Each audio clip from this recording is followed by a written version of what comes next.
আজকে আমি এমন একটা সিড বা নাটস নিয়ে বলবো যেটা পিনাটস, কাজু বাদাম, আলমন্ড বাদাম, পেস্তার থেকেও বেশি পুষ্টিগুণে ভরপুর। হ্যাঁ বন্ধুরা, ফক্স সিডস বা মাখানা এই সমস্ত নাটসের চেয়ে বেশি পুষ্টিগুণে ভরপুর এবং এই মাখানাকে প্রতিদিন খেলে শরীরের অনেক সমস্যা ঠিক হয়ে যায়। আজকের ভিডিওতে আমরা মাখানার বেনিফিটস নিয়ে জানবো। অনেকেই এই মাখানাকে লোটাস সিড নামেও জানে। আমাদের ভারতে মাখানাকে অনেকভাবে খাওয়া যায়, যেমন ক্ষীরের সাথে, মিষ্টির সাথে, রায়তার সাথে, অনেকে তরকারি করেও খায়, আবার অনেকেই মাখানাকে সন্ধ্যাবেলায় স্ন্যাক্স হিসেবেও খেয়ে থাকে। তো কি এমন আছে এই মাখানাতে যা আমাদের শরীরের জন্য খুবই স্বাস্থ্যকর একটি খাবার? মাখানা কিন্তু ওজনকে কম করতে খুবই কার্যকরী, কারণ মাখানার মধ্যে প্রোটিনের সাথে সাথে প্রচুর পরিমাণে ফাইবার রয়েছে। আর এই ফাইবার শরীরের এপিথেলিয়াল নালীর মধ্যে দিয়ে ধীরে ধীরে চলে, যার ফলে নিজেকে সারাদিন ফুলফিল বলে মনে হয় এবং প্রোটিন থাকার জন্য টুকটাক খাবারের লোভও কমে, যার থেকে খিদেও কমে আর ওজনও ধীরে ধীরে নিয়ন্ত্রণে আসে। মাখানাতে প্রচুর পরিমাণে ফাইবার রয়েছে আর ফাইবার থাকায় পরিপাকতন্ত্র কিন্তু সঠিকভাবে কাজ করে, হজম শক্তিও বৃদ্ধি পায়, যার কারণে কোষ্ঠকাঠিন্যের মতন সমস্যাও ঠিক হয়। মাখানার মধ্যে রয়েছে প্রচুর পরিমাণে অ্যান্টিঅক্সিডেন্ট, যা বয়স বাড়ার সমস্যাকে ঠিক করে।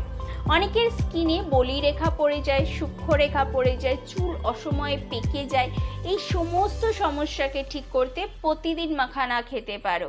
শরীরে যদি ম্যাগনেসিয়ামের মাত্রা কমে যায়, হার্ট অ্যাটাকের মতন ঝুঁকি বেড়ে যায়, তাহলে মাখানা খেতে পারো। মাখানার মধ্যে উচ্চ মাত্রায় ম্যাগনেসিয়াম পাওয়া যায়, যা কিন্তু রক্ত প্রবাহ এবং অক্সিজেন চলাচলকে ঠিক রাখে, পাশাপাশি শরীরের ম্যাগনেসিয়ামের ঘাটতিকেও পূরণ করে।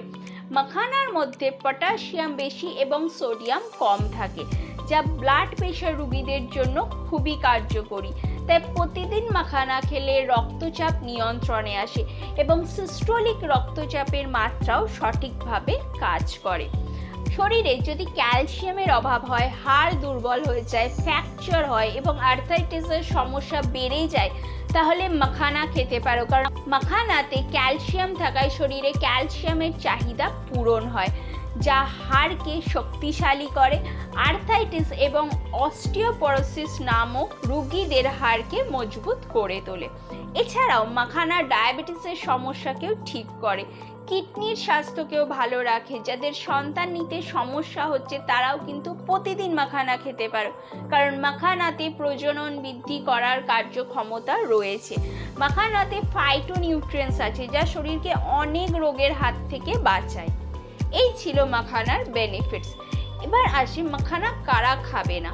মাখানার মধ্যে তৈলাক্ত পদার্থের মাত্রা বেশি আছে, তাই যাদের তৈলাক্ত পদার্থের থেকে অ্যালার্জি সমস্যা আছে তারা কিন্তু অবশ্যই ডাক্তারের পরামর্শ নিয়ে তবেই মাখানা খাবে।